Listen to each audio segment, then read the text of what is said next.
And then finally, and this is one where we're getting into a bit of a sticky area, there's the relationship to government itself. A lot of nonprofits, and Martin talked about it, there's this, in fact, this actually might be, become the real theme of questioning afterwards. There's a very delicate dance that's done. Nonprofits, I think, to retain their identity, need to be apart from government, and yet in many cases, government funding is absolutely critical to their existence, especially once they reach a certain level of scale. So on the government side, I think we have a challenge that any government money has to be accounted for in very standard ways. And there's also a political accountability, which sometimes brings home the reality that if something goes wrong in an agency which is funded by the government, it doesn't matter that there was this arm's length relationship, or in fact even that the organization had quite deliberately asserted their autonomy. The minister responsible for that department is instantly the person responsible for answering questions and for any kind of investigation or follow-up that takes place. And what that's meant in a couple of cases that are very familiar to probably some of the reporters here and to people in Manitoba, we've had auditors' reports which, and there's never been I don't think there's anyone from the auditor's office here, but I don't think there's ever been an auditor's report, at least not in my experience, that has concluded that there's too little oversight, or there's too much oversight over the spending of public money, and perhaps we could just ease the paperwork a little bit, maybe sort of deploy some people who are doing accounting to the front lines and so on. Every single report has resulted in tightening up reporting restrictions, in hiring more people to do accounting, and there's been a steady ratcheting up, which I think has become a real burden for the nonprofit sector. The red tape burden, the fact that particularly if you're a small organization, so much of your time gets tied up with filling out forms. And then on top of that, and this is where there's a little bit of a mea culpa, I can't entirely blame the auditor's office. We have a challenge with the nonprofits in that everything is non-standard. These organizations reflect the communities they came out of. It's very much a part of their identity, actually, that they have their own personality, that they do things in a particular way, which makes sense to the people who have formed them. On the other side of that divide, government is organized in our Westminster system very much in a set of silos, in which each minister is responsible for their particular area.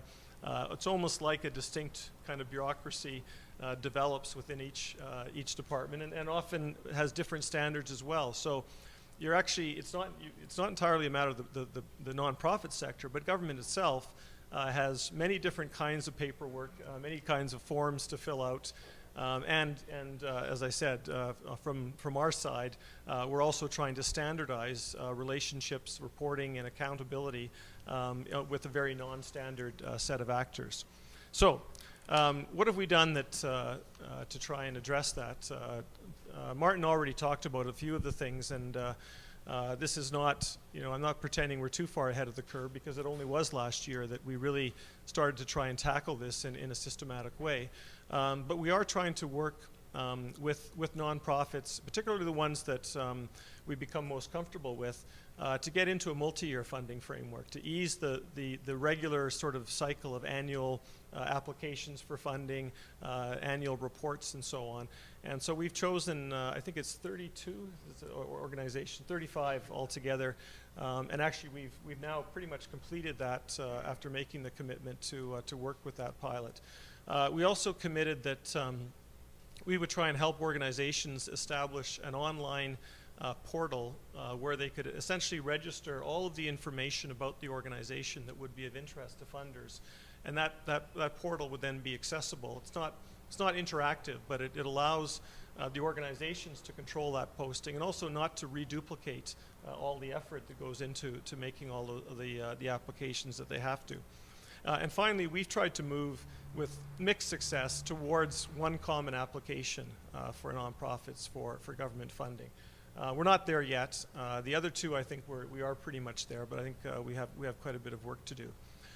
Now, in terms of next steps, this isn't really more than scratching the surface and trying to identify a sector which I think, as Martin and Professor Phillips both said, is just starting to recognize itself as a sector.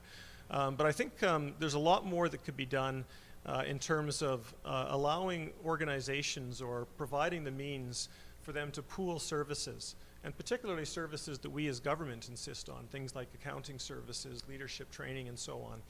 And I think, you know, we're fortunate that we do have some large organizations, including the United Way as a kind of umbrella organization, that are willing to work and do in fact work and have a very strong relationship with a lot of nonprofits, and could be the place or the site where those kinds of services are developed. And I think that could actually go a long way to addressing the burden of that we impose on the nonprofits. It could also do a lot of what Professor Phillips mentioned, is actually bring nonprofits together and start to encourage, you know, that kind of common identity that leads to diagnosing what are their common challenges, and how can they work together or use one voice to raise them. Now, let me just end though on like I said, there's a little bit of a dance here, and I think we all have to be very, very careful about it. I think from a government perspective, as I said, nonprofits are a huge part of the quality of life. And I think not just for the services they provide, it's also the fact that participation in a nonprofit is an element of civic participation. And you know, we know the differences between societies which have a high level of civic participation and where there's a sense that you actually do have the ability, the resources that you can muster from the community to attend to the community's own needs. So there is a very broad interest in government in promoting this sector, even beyond the somewhat selfish interest that in these times of constraint and I might dare say too also suspicion of government or a poor image of government, that actually using nonprofits to deliver vital services is appealing in and of itself. But so there's a whole lot of reasons for government to want to promote the sector, and I think that in return, the nonprofit sector can ask of government that you make our lives easy, that you do things to nurture us. But I think there's also that difficulty that relationship has to somehow preserve the independence and identity of the nonprofits. When I was in grad school, we used to talk about models of corporatism that practiced in South America and some European countries, where you have a lot of different organizations, but actually if you scratch them, you'll find that actually they really are just state organizations underneath. And I think that that's something that's just instinctively people in the nonprofit sector don't want to have happen. They don't want to simply be a means by which the state delivers services, and they don't want to have a relationship which is entirely controlling. So without saying too much more about it, I just want to end on that note. I think that there's a lot that government can do, and it's been great to have had the input of Martin and people in the nonprofit sector to nurture it. But I also think there's somewhere or other there's a line that we don't want to cross, and I think we have to be very conscious of that as well. And I think probably the nonprofit sector would also want to sort of advertise that there's a point at which standardization and nurturing goes beyond and becomes somewhat controlling, and then you lose the entrepreneurial, innovative, community roots aspect of the nonprofit sector. So I'll stop there. Thanks.